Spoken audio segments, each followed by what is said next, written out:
Yu. And this word translates as heaven and earth.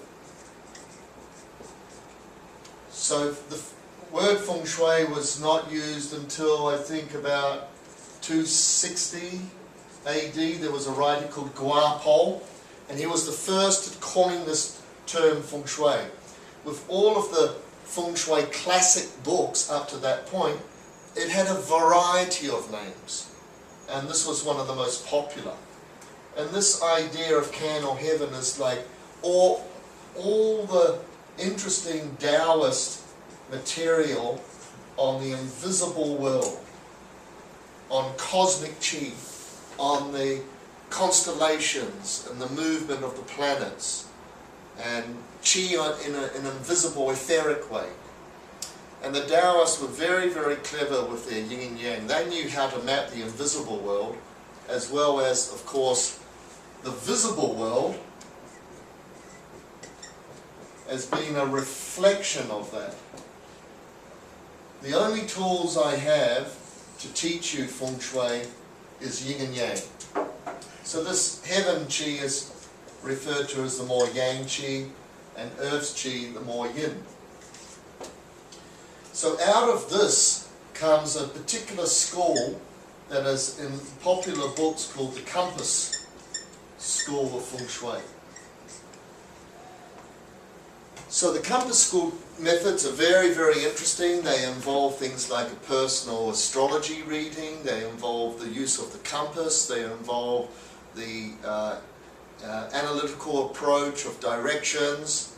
So you will learn about 5 important techniques from the Compass School in this curriculum that Feng Shui practitioners use all the time in China and Hong Kong and Taiwan.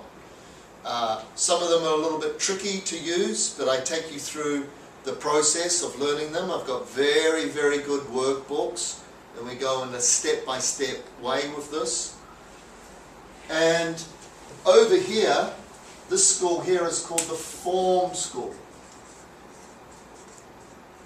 So the Form School is a lot more to do with the physical world and the chi pattern, and things like colours and furniture arrangement and the arrangement to set up for good businesses and things like logos and and of course talking about the Feng Shui solutions and how to adjust things energetically.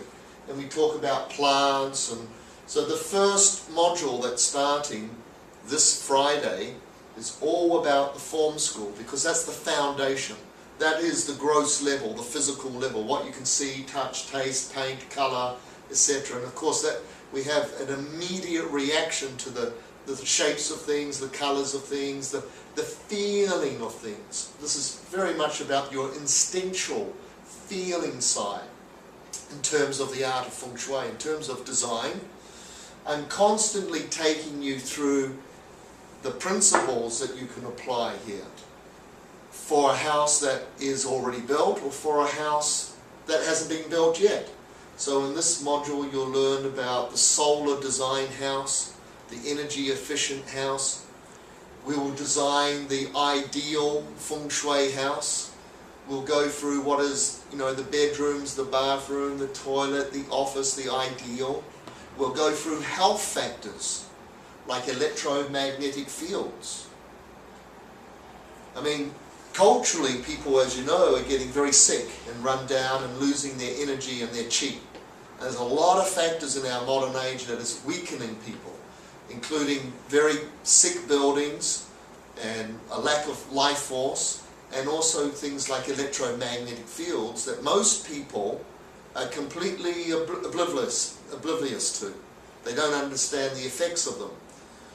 So as Feng Shui practitioners, you become educators to your clients about looking after their energy and protecting their health. Because as you know, so many people are getting sick now with cancer. 1 in 3, 1 in 4 people have, getting cancer. 1 in 4 heart disease. The statistics are horrendous. So we go through, what is the healthy house, and We work through really positive ideas about how to create good Feng Shui. Then the next module we start to step in to some of the training in the compass school. But everything you learn here has to be applied back into the form school. So module 2, as you know, the structure of this training is approximately 1 module a month. And they're 4-day trainings from Friday through to Sunday, through to Monday, 10 o'clock to 5 o'clock. So we have to do it in 4 days because there's a lot of material to cover.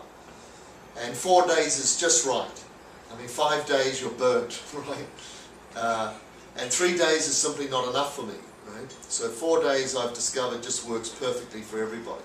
And sometimes in the past I used to get people had flying in all over the world to attend the modules. So 4 days was perfect for them as well. So in module 2, we look at everything to do with this amazing energy map called the Ba Gua. This means 8 trigrams. You start to learn, well, what do these trigrams mean? If we put this trigram here, water here, what does it mean? This trigram here, fire, what does it mean? What does it mean this direction? Why is north drawn down the bottom and south? And ultimately it becomes an energy pattern of the sun's movement. The sun's low here. This is why we put the east here. The sun's now rising. It goes high to the south, sinks in the west.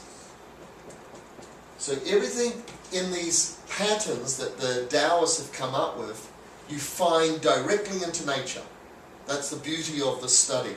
Taoist study is just about observing what's going on in nature, looking at the cycles of movement, of change, of the energy world. And we use yin and yang to describe everything. I can't use anything else. And of course the 5 elements.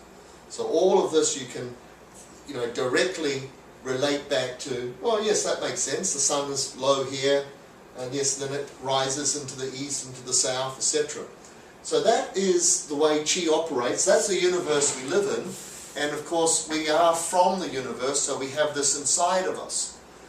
So these trigrams and these maps also become organs and colors and shapes and energetic relationships like career and relationships and inner knowledge and other dynamics that you might have read about. So I take you through why do those words appear there, why is career here, and I take you through how do you apply that onto a home, onto a room to make these energy adjustments. I can close that door now, yeah?